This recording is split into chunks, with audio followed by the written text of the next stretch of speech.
Beberapa tahun ini ada yang meneliti. Apa penelitiannya? Keturunan Bani Quraisy di Saudi Arabia, kata mereka hampir punah. Jadi kalau punah berarti kiamat selesai. Kenapa kita katakan kiamat gitu? Karena posisinya baginda Nabi dari Quraisy.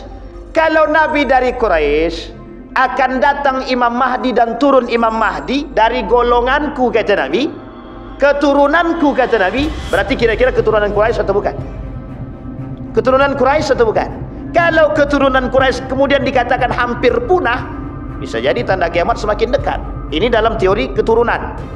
Sehingga mohon maaf Bapak Ibu, itu di Saudi sekarang dilakukan penelitian tentang Quraisy tersebut. Alhamdulillahi Rabbil Alamin. Alhamdulillahilladzi an'ama bi ni'matil iman wal islam bihima tatimmus salihat. Ashhadu an la ilaha illallah wahdahu la syarika lah, wa ashhadu anna Muhammadan abduhu wa rasuluh la nabiyya ba'd. Allahumma salli wa sallim wa barik ala hadzal nabiyyil karim. Allahumma salli ala Muhammad wa ala ali Muhammad fil alamin innaka Hamidum Majid. Ya ayyuhan nasu taqu rabbakumul ladzi khalaqakum min nafsin wahidah wa khalaqa minha zawjaha wa batha minhuma rijalan katsiran wa nisaa wattaqullaha alladzi tasaaluna bihi wal arham innallaha kana 'alaikum raqiba. Puji syukur kehadirat Allah dengan mengucapkan alhamdulillahirabbil alamin. Berselawat kepada Nabi dengan mengucapkan Allahumma salli ala Muhammad wa ala ali Muhammad fil alamin innaka Hamidum Majid. InsyaAllah kita semua husnul khatimah, amin ya rabbal alamin. Mudah-mudahan rumah tangga yang sakinah mawaddah warahmah, anak-anak yang saleh dan salihah, istiqamah dalam ketaatan dan kebaikan insyaAllah.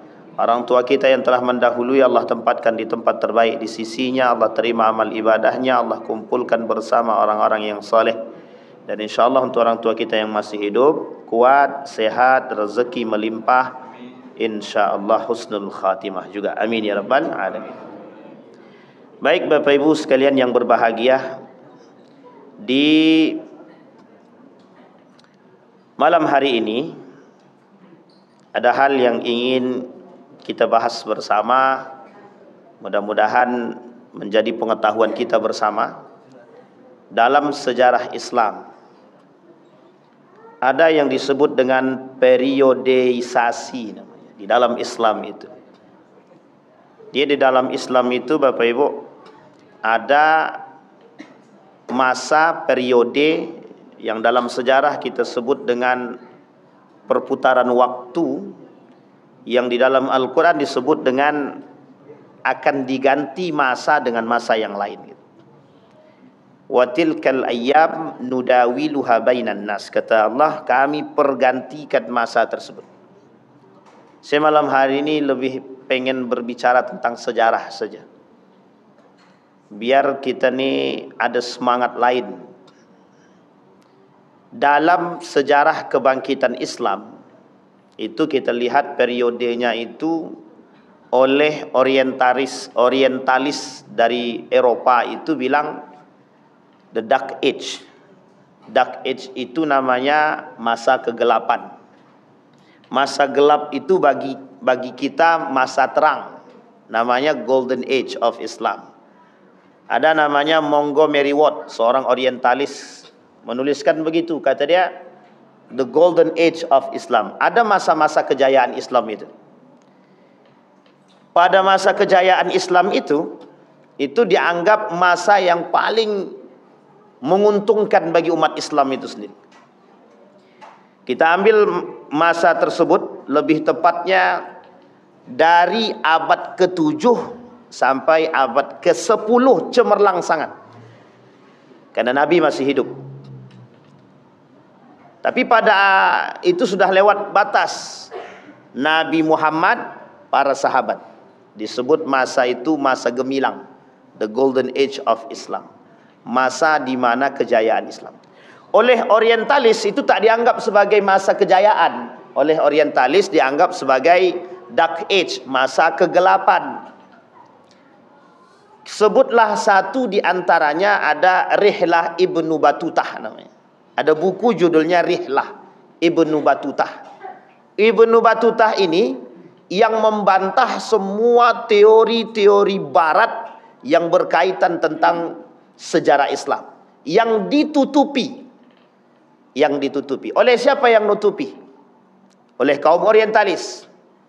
Beberapa waktu yang lalu ada seorang jamaah WA begini, Ustaz, ternyata penemu ilmu bedah itu bukan orang non-muslim, bukan orang kafir, tapi umat muslim. Saya kemudian bilang, Bapak sering ikut kajian? Saya bilang, sering. Terus saya bilang, tak pernah Bapak dapatkan orang yang mengkaji itu. Sebenarnya ada, tapi mungkin belum sampai gitu kan. Dalam hal tersebut, saya pernah dikirimkan PDF Bapak Ibu, sekitar 5.000 lebih halamannya. Judulnya itu At-Tib. At-Tib itu karangan langsung daripada Ibnu Sina. Langsung dikarang oleh Ibnu Sina. Di rumah saya sekarang ada buku tebal setebalnya itu tentang persoalan pajak. Itu penemunya bukan orang kafir itu. Penemu teori pajak itu banyak sekali model pajak itu. Khusus umat muslim itu ada berapa macam pajak, dan orang kafir itu ada pajaknya. Ini pada masa piagam Madinah itu. Satu piagam yang sangat terkenal di dunia. Pertama sekali, amandemen perdamaian, merujuk kepada semua hukum menurut agama masing-masing. Bayangkan dalam piagam Madinah itu, siapa yang bersalah? Orang Yahudi salah, hukum pakai hukumnya Yahudi. Orang Nasrani salah, hukum pakai hukum Nasrani. Orang Islam salah, hukum pakai hukum hukum Islam. Tapi tidak dipakai hukum adat, itu tidak ada waktu itu. Meskipun mereka punya adat itu. Kuat sekali Madinah itu dengan adatnya pada masa itu, tapi tak dipakai itu. Nabi persatukan orang itu, Muhajirin, Ansor, Yahudi, Nasrani dijadikan satu. Nama piagamnya piagam Madinah itu. Pajak itu ada judul bukunya namanya Al-Kharraj. Nama judul bukunya Al-Kharraj. Tebal sekali. Tebal banget itu. Itu kalau di 3 kali Al-Quran ini kayaknya. 3 kali Al-Quran ini. Tebalnya itu. Pengarangnya Abu Yusuf. Abu Yusuf ini kalau kita lihat sejarah itu pada masa pada masa dinasti Abbasiyah. Dinasti Abbasiyah. Tapi kemudian ini agak banyak yang menyebutkan ada pada masa dan hidup sampai pada masa dinasti Andalusia. Ibnu Rusdi misalkan, itu Andalusia. Kemudian Abbasiyah itu cemerlangnya pada masa itu. Jadi pada masa dinasti Umayyah itu sudah mulai gemilang. Tapi sebelum sampai pada kegemilangan itu, Islam waktu itu pada masa Nabi Muhammad SAW, bagaimana coba prosesnya itu? Dianggap agama baru, dianggap yang tak layak bawa agama, mengakui kejujuran dan kehebatan dan kecerdasan Nabi, tapi tak mengakui risalah Nabi. Sekarang banyak begitu. Cerdas orangnya tapi tak mau mengakui risalah kenabian, itu tak mau.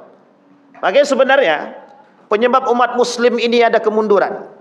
Kata seorang ulama, apa yang menyebabkan lima ta'akharal muslimun? Kenapa umat muslim hari ini itu mengalami kemunduran? Satu je sebabnya. Dari sekian banyak sebab, satu diantaranya adalah ilmunya kurang. Ada yang mengatakan ilmu tinggi tapi risalah tak mau. Tak mau mengakui risalahnya Nabi. Jadi cerdas tapi tak beriman, itu maksudnya. Tapi yang lain bilang, salah satu penyebabnya itu adalah ilmu yang lemah gitu. Karena pada masa itu umat muslim itu cerdas-cerdas.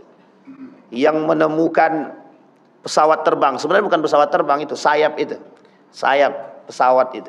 Itu penemunya sudah jelas, itu sudah ada dari muslim itu. Dan itu disampaikan.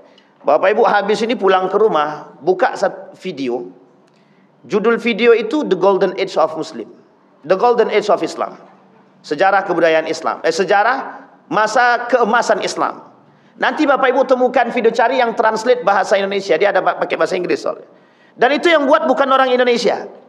Yang buat bukan orang Indonesia. Kenapa mereka tunjukkan?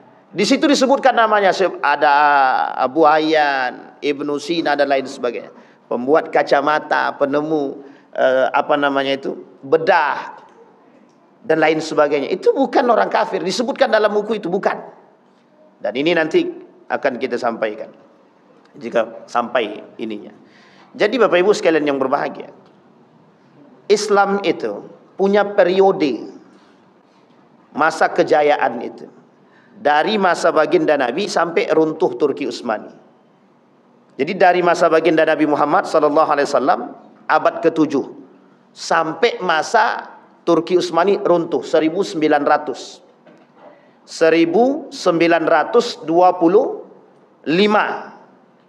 Sekarang dari masa baginda Nabi. Dari masa baginda Nabi berapa? Kita hitung dari Nabi pindah ke Madinah. Nabi pindah ke Madinah, tahun selanjutnya tahun kedua Nabi pindah, baru terhitung 1 Hijriah. Berarti dari tahun itu sampai tahun 1900. Ini Hijriah, ini Masehinya. Dari tahun kedua Hijriah sampai 1300 sekian. Tak berapa itu? 1925 itu berapa Hijriahnya? Bapak Ibu hitunglah. Dan itu jauh sekali Pak. Dari 700, gak usah jauh-jauh. Dari 700 sampai 1900. Berapa abad kita berjaya? Dari sekian banyak masa kejayaan kita tersebut, kita mulai mengalami runtuh tersebut 1925. Tapi lebih tepatnya 1923 itu sudah mulai runtuh. Udah mulai runtuh semua itu. Udah tidak kita temukan orang yang cerdas, tidak kita temukan orang-orang yang betul-betul beriman. Justru yang banyak ditemukan itu orang-orang pengkhianat, kaum-kaum munafik, dan orang-orang yang pura-pura beriman. Nah, itu paling banyak ditemukan. Sehingga kata para ulama dalam periode tersebut, disampaikan pada masa yang gemilang itu, disampaikan oleh baginda Nabi Muhammad SAW, masa terbaik itu masa aku dan masa sahabat, kata Nabi. Jadi masa terbaik itu masanya baginda Nabi Muhammad SAW dan masa sahabat. Ini untuk periode ibadah. Kata Nabi, masa paling baik itu masa Nabi sama masa sahabat. Kenapa? Nabi masih hidup. Ketika ikhtilaf, ini pernah terjadi. Yang ikhtilaf itu Umar bin Khattab sama Marwan. Ketika Umar bin Khattab itu ikhtilaf dengan Marwan, ini sebab turunnya Al-Quran dalam 7 huruf. Jadi gini Bapak Ibu, Al-Quran itu dalam hadis Nabi turun dalam 7 huruf.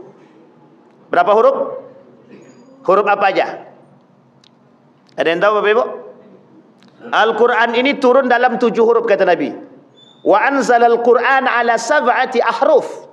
Kami turunkan Al-Quran dalam 7 huruf.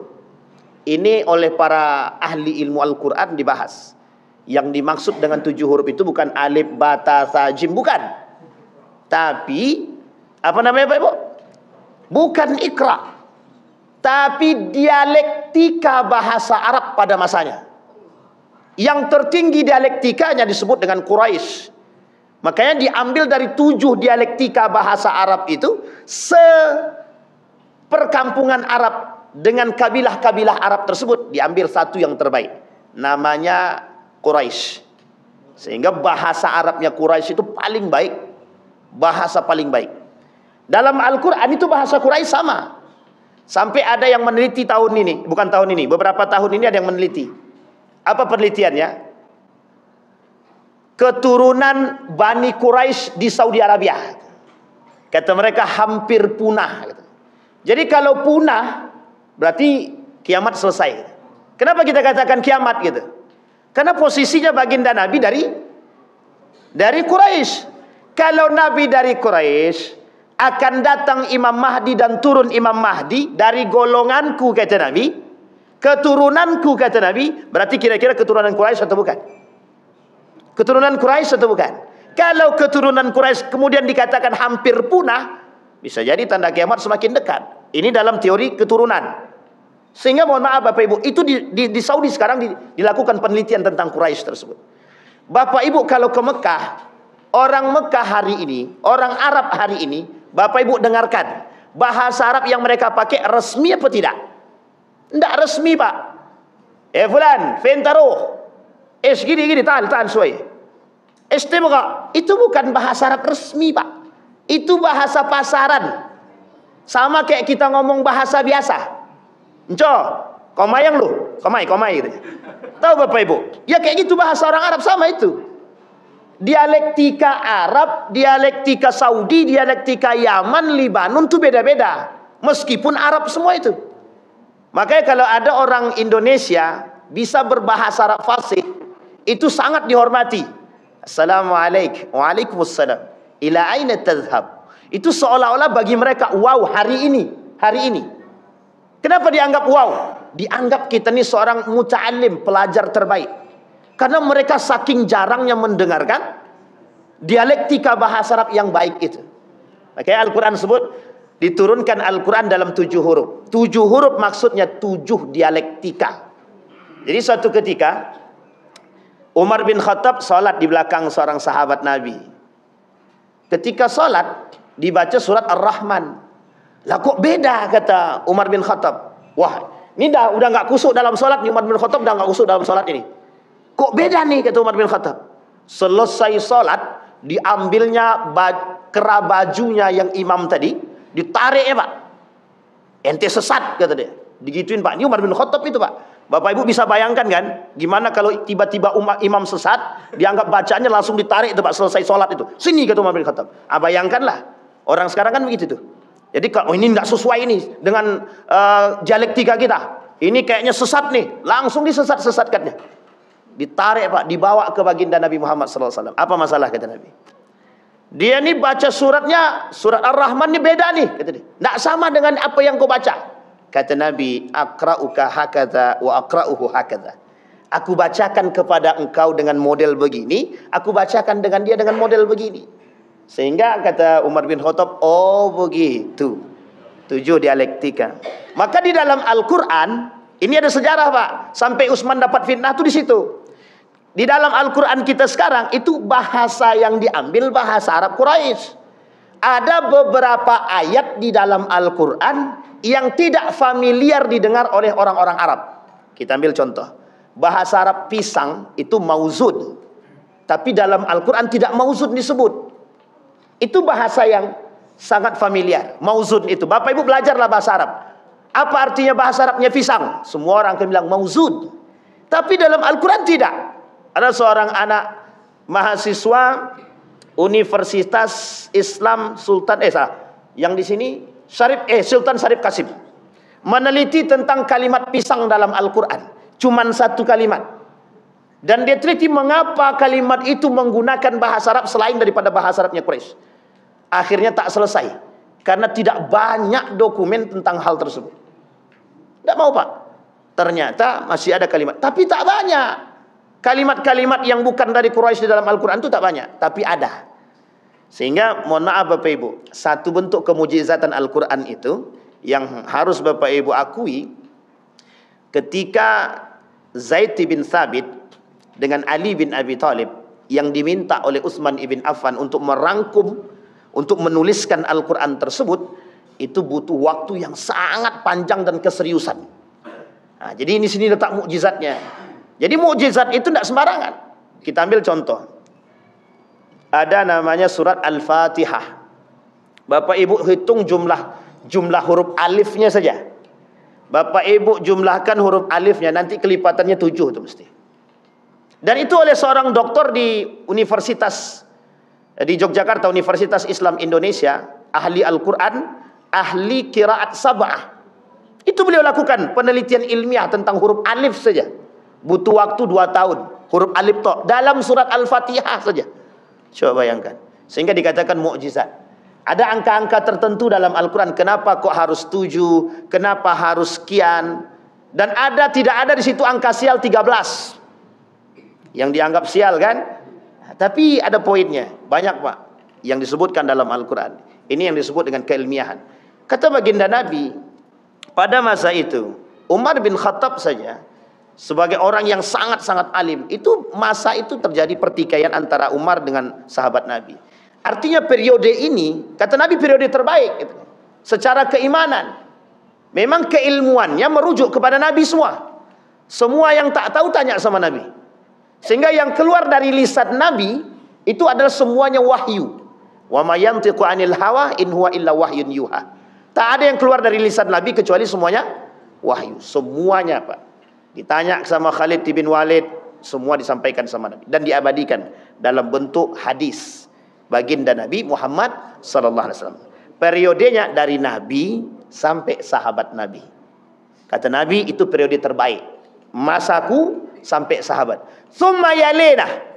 Kemudian kata Nabi, setelah masaku, masanya sahabat. Setelah masa sahabat, ada masa yang lebih baik. Nama dia tabi'in. Tabi'in. Tabi'in ini hidup masa sahabat. Dia tak hidup sama-sama dengan Nabi. Dia hidup di masa sahabat. Dan dia hidup bertemu dengan para sahabat-sahabat Nabi. Dan sahabat-sahabat Nabi ini, mereka belajar kepada sahabat-sahabat Nabi. Sekarang Bapak Ibu bayangkan, kita ambil saja sahabat Nabi ada 60. Anggaplah 60, dia banyak, ada 400 lebih sahabat Nabi itu. Kita anggap 60. Satu orang di antara para sahabat ini punya murid 60. Kira-kira ya. Ini satu periode baru. Berarti sahabat punya murid, berarti tabi'in. Tabi'in ini punya murid lagi 60. Berarti kalau satu sahabat 60 kali 60 berapa? Kita ambil ya, 60 kali 60. Sahabat itu hitung sendirilah. Kan begitu. Kalau saya suruh hitung agak panjang sedikit. Nanti masa tabi'in, setiap di antara mereka punya murid lagi.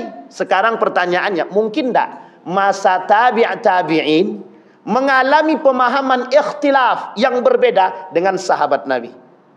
Mungkin atau tidak mungkin? Ada masa kemungkinan sangat itu. Tapi yang membuat jalurnya bertemu di mana? Hadis baginda Nabi Muhammad sallallahu alaihi wasallam. Yang membuat bedanya bukan hadisnya, Pak. Model pengamalannya, karena satu sahabat Nabi bisa melihat Nabi dengan berbeda dengan sahabat yang lain. Ini kalau Bapak tengok, inilah sebab munculnya fikih itu di situ. Sehingga tidak bertemu, Pak. Kalau Bapak paksakan hadis Nabi untuk kita tekankan dalam, pokoknya kita harus belajar hadis yang sahih. Harus, Pak.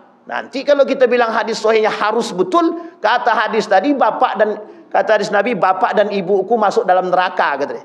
Gimana? Berarti bapaknya Nabi masuk neraka. Bapak dan ibu Nabi masuk neraka. Oleh Habib Rizik dikritik habis-habisan gitu. Sampai di sini paham ya Bapak Ibu. Ini persoalan. Tapi masa itu masih terbaik sampai pada masa tabi'in. Nah, ini akhir. Kata Nabi, sahabat, tabi'in. Setelah masa ini Bapak Ibu, ini masih dianggap masa yang baik, tapi perubahan dari sistemnya khilafah menjadi sistem monarki. Tapi masih dianggap terbaik karena jarak mereka dengan tabi'in tidak jauh. Dan para ulama-ulama banyak yang belajar dan datang ke situ. Sampai di sini bisa dipahami Bapak Ibu.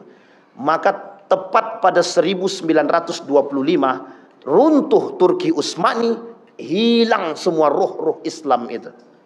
Nah, sekarang kita rujuk kepada kebangkitannya. Kita lihat apa yang membuat mereka bangkit, apa yang menyebabkan kebangkitan Islam ketika itu ada. Ruh yang pertama kita lihat, Pak. Apa yang diajarkan oleh Nabi kepada para sahabat Nabi. Satu, bagaimana menekankan ketakwaan yang tinggi dalam diri mereka untuk memberantas cuman berhala, Pak. Kita mulai dari Makkah. Makkah yang diberantas oleh Nabi bukan masalah soal syariat. Masalah perbudakan tidak dibahas. Masalah riba tidak dibahas. Masalah wanita zina tidak dibahas. Masalah khamar tidak dibahas. Tapi pertama kali yang dibahas oleh Nabi, hancurkan patung-patung itu. Gimana coba cara menghancurkannya? Ketika patung-patung ini hendak dihancurkan, otomatis Pak, datang perlawanan yang keras dari mereka. Sehingga mereka tidak mau menerima Nabi. Kenapa? Tuhan yang dirubah. Tuhan sebelumnya siapa? Kata mereka, Wabilatta wal Uzza, demi Latah dan Uzza kami akan membunuh Muhammad gitu. Kan itu yang dikatakan oleh Umar bin Khattab. Hendak kemana kau Umar? Aku mau membunuh Muhammad. Manusia pertama yang dengan lantang mengatakan aku ingin membunuh Muhammad dengan membawa pedang secara nyata dan mengarah ke rumah Muhammad. Hanya saja tak sampai, itu aja. Di tengah jalan dicegat, yang mencegat kawan sendiri, suruh balik ke rumah adiknya. Ternyata adiknya masuk Islam. Di situ mulai hati tergetak, masuk ke dalam, diantarkan kepada Nabi. masuk Islam deh. Yang membuat Umar masuk Islam bukan hanya persoalan surat Taubah, bukan. Karena hadis baginda Nabi Muhammad SAW, Islam akan diperkuat oleh dua orang, di antara salah satu di antara duanya. Satu, Umar bin Al-Khattab, yang kedua Abu Jahal. Sehingga mendengar hadis tersebut, Umar luluh, datang dia, nyatakan asyhadu an la ilaha illallah. Coba Bapak Ibu tonton filmnya Umar bin Khattab, langsung merinding kita debatnya. Masalahnya, kita butuh manusia seperti Umar sekarang, Pak. Sekarang kita butuh manusia seperti Umar bin Khattab. Kenapa saya kata kita butuh manusia seperti para sahabat sekarang? Karena yang pertama kali yang ditanam oleh Nabi satu, Pak, keyakinan kepada Allah yang sangat tinggi. Pertanyaan kita sekarang, umat muslim itu sangat jauh daripada Allah. Mengaku beriman tapi jauh betul. Kami tidak akan menyelewengkan, kami tidak akan melakukan syirik. Memang tak lakukan syirik, Pak, tapi minta pertolongan sama dukun, sama, Pak. Beda tipis, Pak. Coba bayangkan. Semua yang dilakukan oleh Nabi pada masa Mekah itu, periode Mekah, habis semua, Pak. Disakiti semua. Sekarang tak, Pak. Manusia yang disakiti sekarang berubah. Yang tadinya imannya kuat, tapi karena disakiti berubah lemah, Pak. Jadi lembut sekarang. Nah, ini kita sekarang, Pak. Kita ambil contoh ya, Pak ya. Kita dapat kebenaran, tapi tak berani kita mengatakan kebenaran itu. Kenapa kita tak sanggup mengatakan kebenaran? Kenapa? Takut, Pak. Cuman ditekan, Pak. Baru di SMS. Nanti kalau kau sampaikan, awas anak istrimu aku bunuh semua. Besoknya diam semua, Pak. Langsung jadi plaster mulut kita semua. So, tak ada yang berani ngomong.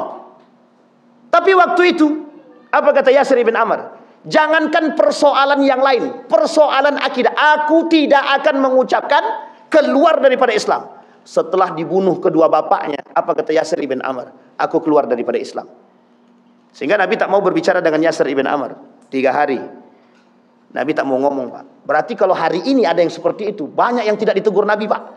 Cuman sayang, Nabi udah nggak hidup lagi kan gitu. Nabi sudah meninggal. Tapi meninggalnya Nabi, kata para ulama, Nabi yakin kalian Nabi meninggal. Yang meninggal itu jasadnya. Nah, itu bahasan para ilmu tasawuf ya. Itu boleh Bapak Ibu tanyakan sama Ustaz Fajriansa. Ustaz ya, Nabi Muhammad itu hidup atau mati gitu aja langsung. Tanyain, nanti dibahas tuh dalam ilmu tasawuf, Pak. Kita kembalikan pada poinnya, Pak. Kenapa waktu itu kuat? Keyakinan yang tinggi, Pak. Sehingga waktu itu orang miskin pun, mohon maaf ya, orang miskin, orang tak mampu, budak, yakin dia dengan Islam yang kuat. Masuk mereka ke dalam Islam karena satu keyakinannya, Pak. Tidak ada yang lain. Maka yang membuat Islam ini kuat sebenarnya keyakinan kepada Allah. Coba bayangkan, Pak, kalau kita semua punya keyakinan yang sama, yakin kita Allah itu satu dan kuat, maka kita tidak mungkin kita berharap pada yang lain kan. Kata para ulama, penyebab yang pertama kemunduran Islam, banyaknya umat muslim yang tidak bertakwa. Kita tidak usah panjang-panjang, Pak, situ aja dulu. Kalau kita lihat begitu, hampir semua kita katakan, oh itu yang kita temukan sekarang. Maka kalau seandainya Ali Khumaini mengatakan, kita umat muslim ini bersatu, kenapa kalian lemahkan kami? Kita mau jawab apa? Kita yang sunni ini mau jawab apa? Kalau Syiah mengatakan demikian, kita yang sunni ini mau jawab apa? Kami Syiah berani berperang, kalian Sunni ngapain gitu. Kita mau jawab apa, Pak? Tidak ada yang bisa kita jawab. Sampai di sini paham, Pak ya? Sampai di sini paham, Bapak Ibu? Jadi sekarang ini persoalan kita, itu bukan di luar, Pak. Kita tarik ke dalam rumah tangga kita. Sekuat apa kita hari ini menanamkan akidah dalam anak? Sekuat apa? Satu. Yang kedua, ada penyebab kemunduran umat muslim. Selain daripada ketakwaan, hilangnya jihad. Kita lihat, Pak. Apa yang tertanam dalam diri para sahabat ketika itu? Cuman satu, Pak. Berperang atau mati syahid. Mundur tidak. Kembali tidak. Berperang menang atau kalah mati syahid. Kalaupun mati dia, Pak. Sehingga dalam perang Badar, perang pertama itu, perang Badar itu, apa kata Nabi? Jangan ada yang mencela ahlul Badar. Wa innahum min ahlil jannah. Mereka semua dari ahli surga, kata Nabi. Mencaci maki orang dalam perang Badar, kita bilang dia munafik sekalipun ada, tidak boleh, Pak. Meskipun ada. Tapi tak boleh. Kenapa? Mereka berani berperang. Mau turun, Pak, untuk membela Islam. Sekarang pertanyaannya, kita ini tak mau membela Islam tuh, Pak. Mau, tapi ya begitulah. Mau kami, Ustaz, tapi kami tak punya tenaga. Itu bahasanya. Mau, Ustaz, tapi itu tapinya itu yang jadi masalah kita sekarang. Kita mengaku membela Islam, tapi mengungkapkan kebenaran pun kita tak berani. Hanya karena tekanan, hanya karena takut dimutasi dan lain sebagainya. Mohon maaf ini, jangan nanti tersinggung Bapak Ibu. Ustadz enak, Ustadz bebas. Ya karena bebas itu makin enak. Tapi kalau kami ini tak bebas, kami PNS. Bukan masalah, Pak. Bukan masalah. Kan dalam aturan PNS itu jelas tuh Pak. Mana yang boleh, mana yang harus dipecat dan tidak dipecat itu sudah jelas di situ Pak. Sejauh tidak melanggar aturan-aturan yang jelas. Pertanyaannya berbicara kebenaran apakah itu menjadi sebuah persoalan. Paling dimutasi Pak, dicabut tidak gitu. Dimutasi paling, dicabut tidak. Nah itu masalah saat mutasi, itu masalah saat jauh dari anak kami Ustaz. Nah itu dia masalahnya. Karena ini banyak bahasannya begitu Bapak Ibu. Persoalan kita bukan sampai di situ Pak. Persoalan kita yang meruntuhkan Islam itu siapa? Kita Pak, bukan orang lain. Kita masuk sejarah lagi. Yang ditanamkan sama Nabi. Apa kata Nabi? Kalian berperang, yakinkan keyakinan kalian dalam perang, kata Nabi. Aku yang berdoa kepada Allah. Nabi yang berdoa kepada Allah. Ketika Nabi berdoa kepada Allah, kemungkinkah kemenangan itu tak datang kepada Nabi? Tak mungkin Pak. Pertanyaannya dalam jumlah yang sedikit. Kam min fi'atin qalilatin ghalabat fi'atan katsirah. Kenapa kok bisa jumlah sedikit memenangkan jumlah yang besar? Itu karena doa. Bukan persoalan doa. Allah datangkan bantuan yang lain. Seolah mata mereka melihat yang sedikit itu, tiba-tiba datang gerombolan yang baru yang datang. Itu kata para ulama. Karena Allah turunkan bantuan. Pertanyaannya sederhana kalau kita tarik Pak. Manusia yang datang meminta tolong kepada Allah, pasti Allah tolong. Itu pasti itu Pak. Apalagi dalam keadaan terjepit. Cuman masalahnya kita sekarang itu tak berani jihad. Apa kata Syekh Ramadan Al-Buti? Penyebab kemunduran umat muslim hari ini benci akan jihad, kata dia. Karena kebencian kita terhadap jihad. Hari ini kita tak bisa. Pertanyaan kita, kenapa kita takut dengan jihad? Kenapa kita tak mau berjihad? Kami sudah cukup Ustaz, jihad ekonomi oke. Di antara yang paling lemah jihad ekonomi, tidak ada masalah Pak. Tapi ada jihad yang paling besar hari ini Pak untuk kita semua. Jihad mengatakan kebenaran dan tidak diam atas kesalahan.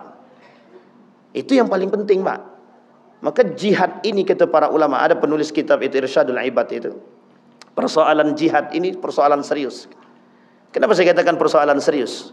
Sebanyak ini umat muslim, sebanyak ini orang-orang yang mengaku beriman kepada Allah, yang datang sebagai garda terdepan sebagai seorang mujahid hanya segelintir umat Pak. Maka tak salah ketika baginda Nabi mengatakan yang hilang dari umat muslim itu adalah jihad. Kenapa dulu persoalan jihad ini persoalan sensitif? Karena membangkitkan gira semangat Pak. Sangat sensitif. Ini mohon maaf Pak ya. Ketika fatwa jihad oleh Mbah Hasim Al-Asy'ari, coba bayangkan semua turun Pak. Posisinya semua turun. Fatwanya cuma satu. Semua yang berjihad melawan penjajah, mati dia, mati syahid, masuk surga.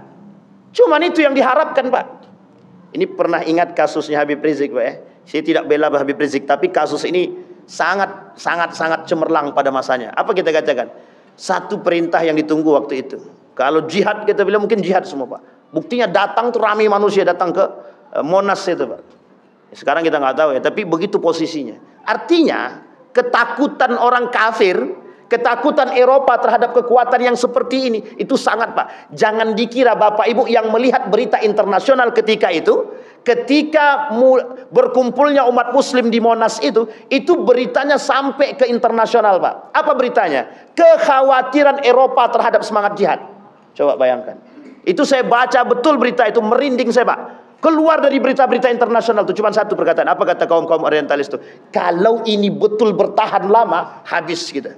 Coba bayangkan. Rasa jihad itu ternyata hilang, tergoreskan hanya karena kenikmatan dunia. Cinta terhadap yusaku antada alaikumul umam. Kata Nabi, kelak umat muslim itu pecah dan lemah gitu. Penyebab lemahnya cuma satu saja, duit. Cinta terhadap dunia, hubbud dunia wa karahiyatul maut, ar-rahan. Cinta terhadap dunia dan benci akan kematian. Dan itu ternyata sedikit demi sedikit kita lihat. Ada orang-orang yang dulu semangat kali, pokok juang gitu. Dikasih jabatan di atas, hilang cerita Pak. Nah, Bapak Ibu pandailah menilai itu siapa orang ya kan.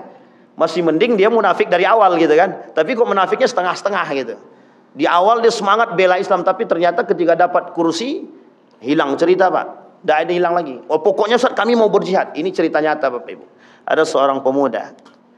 Pokoknya Ustaz saya masuk dalam lembaga ini. Pokoknya biar saya bisa merubah kemungkaran-kemungkaran. Saya sangat semangat mendengar kalimat itu Pak. Alhamdulillah ada orang-orang yang mau.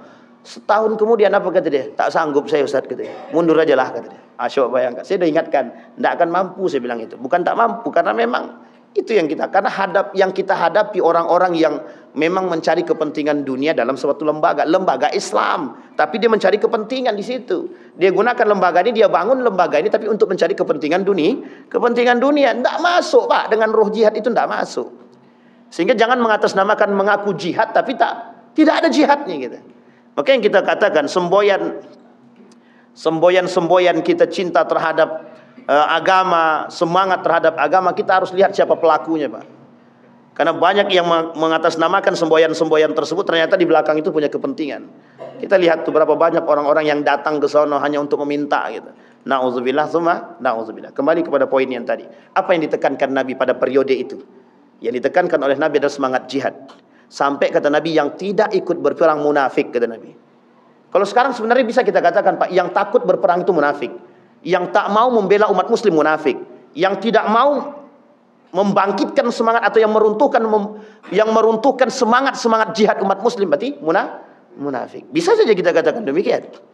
Karena memang pada masa itu yang tidak mau berperang munafik. Bahkan ada orang, ini singgungan buat kita semua. Ada satu orang pemuda yang ketika perintah Nabi berperang, dia tak mau berperang Pak. Tak mau berperang. Tapi uniknya ketika dia keluar dari rumah, nampak oleh perempuan-perempuan yang ada berjalan dekat rumah dia. Apa kata perempuan tadi? Lihat tuh laki-laki itu. Yang lain berperang, dia tak berperang. Apa tak malu dia? Balik dia ke dalam rumah dia, dia ambilnya, kemudian pergi ke belakang rumahnya, diambilnya kudanya, kemudian pedangnya dia sangkutkan, dia pergi ikut berperang bersama Nabi. Apa kata para sahabat? Gagahnya pemuda itu berperang, menebas sekian banyak musuh. Apa jawaban Nabi? Dia berperang bukan untukku dan Allah, bukan, kata Nabi. Dia berperang untuk kehormatan dia.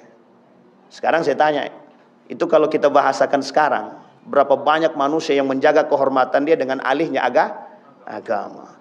Berapa banyak agama menjadi tameng atas kepentingan mereka di balik hal tersebut? Dan itu terjadi Pak. Tahu Bapak Ibu kenapa dia keluar begitu semangat? Takut dibilang seperti perempuan. Apa kata dia? Mana kehormatanku ketika aku dipanggil sebagai seorang perempuan? Aku laki-laki. Berperang dia, kata Nabi, dia berperang bukan untukku dan Allah, bukan, kata Nabi. Sehingga kalimat itu disematkan kepada orang-orang yang munafik ketika itu. Ketakutan untuk berperang, tapi setelah ada yang mencela dan mencaci, dia semangat berperang. Kata Syekh Ramadan Al-Buti dan Syekh Mutawalli Sya'rawi, yang hilang dari tubuh umat muslim hari ini itu. Bapak Ibu kalau lihat sekarang ceramah para dai-dai internasional, ulama-ulama internasional hari ini, pembahasannya tidak jauh seputar jihad. Kenapa kita katakan pembahasannya tidak jauh dari seputar jihad? Karena ada kekhawatiran akan datangnya hari kiamat atau akhir zaman, sementara mereka tidak dalam keadaan yang betul-betul berjihad. Sampai sini paham Bapak Ibu? Kenapa banyak ulama internasional hari ini membahas tentang jihad? Karena ada kekhawatiran yang dia takutkan adalah nanti banyak umat muslim yang mati dalam ketakutan untuk berjihad. Kenapa demikian? Karena sudah masanya memang untuk berjihad. Kenapa semangat jihad itu harus ditumbuhkan lagi? Kelak jihadnya kita bersama orang-orang munafik, bersama kaum Yahudi, Nasrani.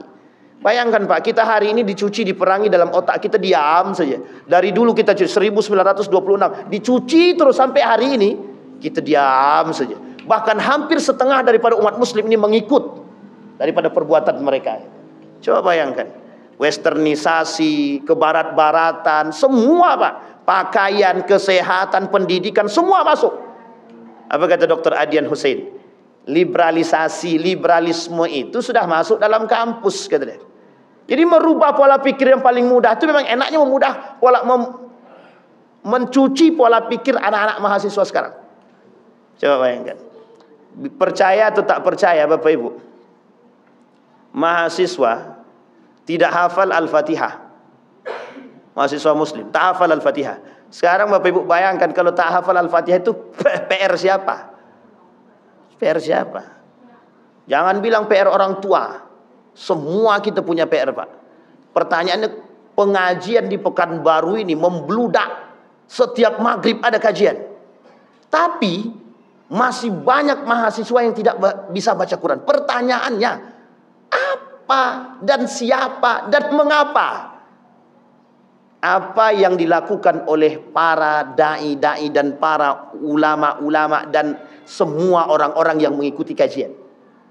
Ustaz, itu kan harus mereka yang mau.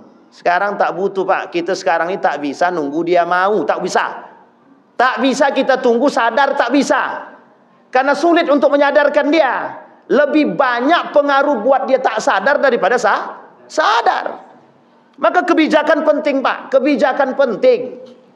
Orang tua buat kebijakan di rumah. Sekolah, SMP, SD, SMP, SMA buat kebijakan. Cuman masalahnya kalau dibuat kebijakan Ustaz, nanti keluar mereka dari sekolah itu biarkan sekolah keluar. Nanti sunyi sekolah kami Ustaz. Kalau sunyi sekolah kami nanti di mana kami cara menggaji guru? Sampai ke sono Pak. Coba bayangkan sampai ke sono Kak pikirannya Pak. Coba bayangkan. Begitulah mirisnya pendidikan di tempat kita sekarang. Sampai di sini paham Bapak Ibu. Jadi secara mereka merusak itu terstruktur. Masuk ke dunia pendidikan rusak semuanya. Hilang Al-Quran, hilang jihad. Hilang Al-Quran, hilang iman. Hilang kedua-duanya, hilang Islam. Sampai sini paham Bapak Ibu. Kalau enggak mungkin ada mahasiswa Muslim tidak hafal Al-Fatihah. Kalau cuma Ustaz, kan Al-Fatihah itu panjang. Itu udah miris banget ya Pak ya. Udah miris banget gitu. Sekarang ada mahasiswa tak tahu huruf hijaiyah. Tak tahu huruf. Berapa jumlah huruf hijaiyah nak? Saya tanya, berapa jumlah huruf hijaiyah? Belum pernah saya hitung lagi Pak Ustaz. Nah, coba ketua. Itu kalau seandainya Bapak Ibu ketemu dengan anak itu mau diapain tuh? Mau kita apakan gitu. Sehingga saya buat begitu kelasnya Pak. Tidak usah belajar. Tidak usah belajar saya bilang. Apa pelajaran kita? Baca Quran aja udah selesai. Satu semester ini kalian hafalkan aja Al-Fatihah itu semua. Kalau udah hafal Al-Fatihah saya kasih nilai A+. Saya bilang. Tidak ada lagi apresiasi yang bisa kita berikan Pak. Dan itu terjadi. Kita runut sejarah Pak ya. Kita runut sejarah. Dinasti Andalusia. Pada masa Daulah Andalusia atau dinasti Andalusia. Kerajaan Andalusia. Kerajaan Andalusia, kecintaan manusia terhadap suasana dunia dan kekuasaan ketika itu hilang Pak. Hilang ruh agama, hilang. Hilang ruh agama. Ditambah datang Ziryab bawa musik. Selesai Pak. Memang waktu itu menggema di Eropa itu, penyebab menggemanya musik di Eropa itu faktor Ziryab ini memang. Ziryab, kata para ulama, manusia kontroversi pada masanya. Nah, ini kita kaji sejarah Ziryab ini sedikit sebelum kita tutup. Jadi Bapak Ibu, ada namanya Ziryab. Ziryab ini, kata sebagian para ulama, dia hidup di masa dinasti Andalusia. Dia ini ahli seni, bukan seni bela diri ya, tapi dia bisa bermain musik, pandai bermain musik. Sehingga Ziryab ini membawa alunan musik itu di dinasti Andalusia ini. Dia perkenalkanlah kepada masyarakat tentang musik ini. Mohon maaf Pak, ternyata masyarakat senang mendengarkan musik tersebut. Sehingga akhirnya diundanglah Ziryab ini datang ke istana untuk mengajarkan orang-orang di istana itu musik, bermain alat-alat musik, kemudian membuat syair dan lain sebagainya. Apa yang terjadi? Tidak butuh waktu lama. Semua orang-orang di Eropa ketika itu, Andalusia itu, Spanyol itu, mencintai perbuatan musik itu. Ketika mencintai musik itu kan tak salah secara hukum Pak Ustaz. Oke lah. Pertanyaannya adalah, kata para ulama ketika itu, lebih banyak kecenderungan kepada musik atau dunia dan hiburan ketimbang Al-Quran gitu. Jadi disebabkan oleh mereka ketika itu matinya Al-Quran dan Islam sebenarnya juga ada pada aspek munculnya musik di tengah Andalusia ketika itu. Sehingga redup Andalusia, hilang Al-Qurannya, hilang semangat jihadnya, hilang imannya, hilang Islamnya. Sehingga mohon maaf Pak, kalau sudah hilang Al-Qurannya, sudah hilang imannya, sudah hilang akalnya, sudah hilang Islamnya, tinggal satu saja, kehancurannya. Sehingga apa yang terjadi? Tak lama kemudian runtuh kerajaan Andalusia, runtuh. Meskipun ini salah satu penyebab dari sekian banyak sebab. Sampai di sini paham Bapak Ibu. Jadi umat Islam ini, hari ini, kita sekarang ini, tidak akan pernah bangkit kalau seandainya kita masih cinta terhadap dunia. Satu, kita umat Muslim ini tidak akan pernah bangkit kalau kita tak pernah berani berjihad. Kita umat Muslim ini tidak akan pernah bangkit Sejauh kita masih lebih mencintai musik ketimbang Al-Quran. Sampai di sini bisa dipahami Bapak Ibu. Kita kembalikan poinnya Pak. Penyebab runtuh itu penyebab penegaknya Pak. Penyebab bangkitnya. Ketakwaan yang tinggi kepada Allah hilang hari ini, kita bangkitkan kalau mau kita bangkit. Kecintaan terhadap ilmu kita tingkatkan kalau mau. Sekarang anak-anak sekarang suruh baca buku, tidak mau. Saya Bapak Ibu jujur saja, lebih enak mengajar anak di pondok pesantren ketimbang di fakultas universitas. Ini saya jujur-jujur aja. Kenapa Bapak Ibu? Ya Allah, susahnya menyuruh baca buku. Suruh baca buku yang gratis aja tak mau, apalagi beli. Saya suruh beli, belilah buku itu. Tak ada duit Pak Ustaz. Beli paket bisa, beli buku tak bisa. HP-nya iPhone semua Pak. Ya meskipun tidak semua, tapi sebagian besar iPhone. HP kita dah hancur Pak. HP anak-anak mahasiswa sekarang iPhone lah, Samsung sekian lah. Pertanyaannya canggih Pak. Beli buku harga 100.000 tak sanggup. Apa kata mahasiswa? Saya suruh beli buku satu saja, harganya cuma 45.000. Jawabannya apa? Ada enggak Pak PDF-nya Pak? Astagfirullahaladzim. Ngelus dada kita Pak. Jadi anak sekarang, mohon maaf Pak, ini saya ambil cuma sebagai perbandingan saja, agar kita terbuka sedikit sebelum saya tutup. Di Yogyakarta itu terkenal dengan kota pendidikan. Waktu itu saya tidak tahu sekarang. Waktu itu, kalau Bapak Ibu keliling ke Universitas Gadjah Mada, itu Bapak Ibu akan lihat setiap tempat duduk itu diisi oleh anak-anak yang baca buku Pak. Baca buku. Dan di sekeliling itu ada organisasi-organisasi Islam yang selalu menghidupkan masjid-masjid itu untuk kajian. Dan yang dikaji itu adalah khazanah-khazanah keislaman, baik Al-Qur'annya, baik tentang persoalan-persoalan keislaman yang lain. Itu yang dikaji Pak. Dan itu anak muda Pak. Dan di beberapa tempat, sampai saya ke sini, mohon maaf Bapak Ibu, sampai saya ke sini, pindah saya ke sini, 1 tahun saya stres Pak.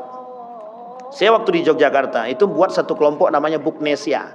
Anak-anak yang suka baca buku. Sebenarnya bukan suka baca buku semua. Kita ciptakan suasana anak-anak yang mau baca buku. Kita buat diskusi sederhana. Yuk datang, duduk aja. Yang tak bisa baca buku tidak apa-apa. Nanti pasti termotivasi dari kawan-kawan yang mau baca buku. Ujung-ujungnya alhamdulillah Pak, hidup tuh Pak. Dari kampus mana-mana datang, dari UGM, UNY, UIN dan lain sebagainya. UNI datang Pak. Sampai ke sini stres Pak. Setahun saya stres Pak. Stres itu tidak saya temukan di mana lingkungan yang itu gitu. Ini bukan berarti kita mencari apa, tidak. Artinya yang membuat itu adalah kita. Sampai di sini paham Bapak Ibu. Jadi kenapa anak-anak kita sekarang malas membaca? Itu jawabannya ada pada tangan Bapak Ibu masing-masing. Kenapa anak-anak kita tidak mau baca? Bisa jadi orang tuanya juga nggak suka baca. Tapi anak Ustaz, kata dia, senang anak baca Ustaz. Baca apa? Baca status orang, kata dia. Sampai sini paham Bapak Ibu? Artinya Bapak Ibu, kita tutup dengan kalimat tersebut. Anak-anak sekarang lebih senang baca status ketimbang baca buku. Maka banyak-banyaklah buat status agama. Mudah-mudahan bisa sering dibaca. Saya kira itu saja Bapak Ibu sekalian yang berbahagia. Mari sama-sama kita pelan-pelan hidupkan khazanah keislaman. Mari sama-sama kita bangkitkan dengan yang pertama sekali, membangkitkan cinta terhadap Allah Subhanahu wa taala. Mudah-mudahan bermanfaat. Fa'tabiru ya ulil absar la'allakum tuflihun. Assalamualaikum warahmatullahi wabarakatuh.